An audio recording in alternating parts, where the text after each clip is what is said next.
The 9, 12, 3 o'clock method is the basic method for taking measurements.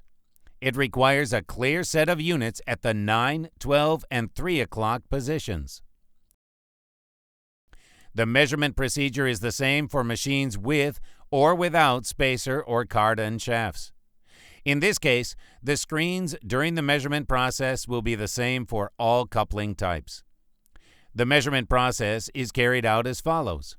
You should select the 9, 12, 3 o'clock method in the bottom bar. Set the measuring units M and S to the 9 o'clock position so that they have the same angle of rotation. The position of the bubbles of the virtual level exactly in the center of the measuring zone displays the exact positioning of the sensors in the 9 o'clock position.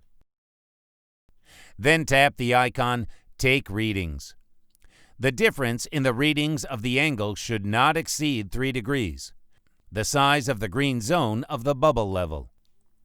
Repeat the procedure at the 12 and 3 o'clock positions. Observe the sequence 9, 12, 3 when rotating the measuring units in order to avoid coupling backlash.